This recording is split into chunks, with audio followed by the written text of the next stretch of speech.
Et poursuivons avec notre invité Jean Garrigue. Merci d'être avec nous. Vous êtes historien de la politique. Alors on a vu, il y a des grands candidats, des petits candidats.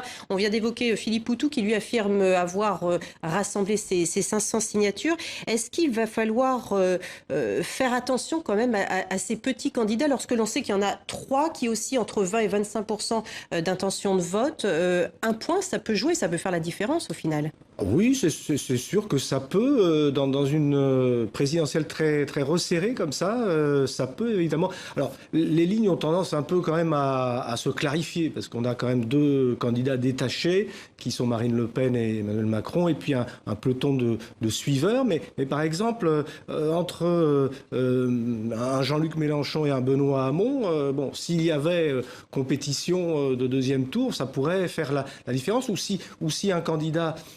Parmi les candidats trotskistes, là, il n'y a plus que Philippe Poutou qui est en danger. Est-ce que ces électeurs potentiels ne se reporteraient pas vers un Jean-Luc Mélenchon, ce qui permettra à Jean-Luc Mélenchon de rattraper une partie de son retard sur Benoît Hamon? Bon, ça pose effectivement un certain nombre de questions. Alors pour nos téléspectateurs qui ne connaissent pas trop peut-être le système français, ça se passe comment pour recevoir un parrainage très rapidement? C'est quoi là? Comment fait-on? Comment fait le candidat? Il prospecte un peu partout les élus en France, les élus locaux, ce qu'on appelle les élus territoriaux. Et puis, il faut que ces élus prennent la décision et l'initiative d'envoyer leur parrainage au Conseil constitutionnel. La nouveauté cette année, c'est qu'ils sont publiés. Et la publication des parrainages pose quand même des problèmes, je dirais, moraux, éthiques, parce que si vous publiez ces parrainages,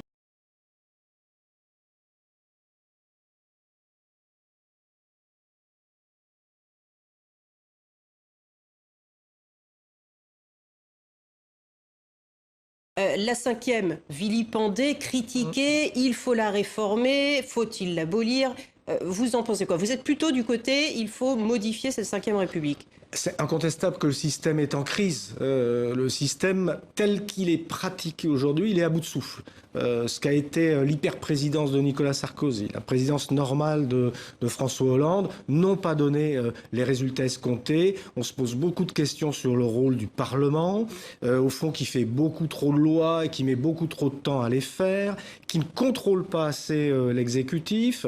On se pose aussi beaucoup de questions sur le rôle des citoyens dans la participation à la production législative, dans leur capacité aussi à révoquer leurs élus. Donc tout ça, ça peut faire l'objet de beaucoup de modifications, de réformes. Parce qu'il y a aussi une cassure très nette qui a été créée entre justement l'électorat dont vous venez de parler, et les élus justement. Est-ce que, je ne sais pas, est-ce qu'une solution ne serait pas justement de rallonger, de repasser, je ne sais pas, du quinquennat au septennat, de ne pas pouvoir se représenter pour être uniquement de ne pas pouvoir se représenter, pour être uniquement ciblé sur sa présidence et puis pas sur un enjeu électoral? Il y a des réformes de base et c'est vrai que le retour au septennat apparaît d'ailleurs dans beaucoup de programmes comme une voie raisonnable parce que le fait d'avoir couplé les élections législatives avec l'élection présidentielle fait qu'au fond, la majorité parlementaire est une majorité soumise. Alors même si on a vu les frondeurs se révéler, mais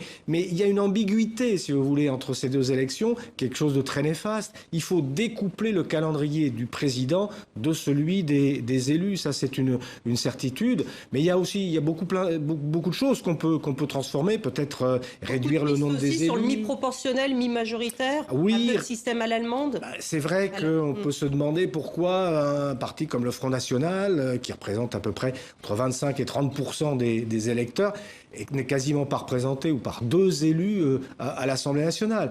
Donc il y a un problème.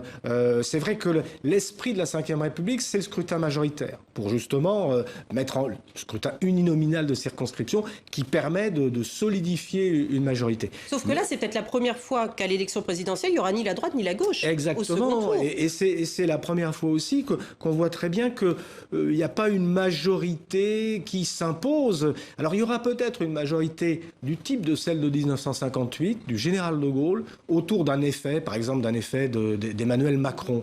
Des choses qui peuvent se reconstruire. Mais de toute manière, il faudra prendre beaucoup plus en considération, je dirais, les forces secondaires, marginales. Il faut qu'elles soient représentées parce que sinon, il y a une frustration et on va précisément vers l'extrémisme ou vers l'abstention. Merci beaucoup Jean Garrigue pour votre analyse sur notre plateau.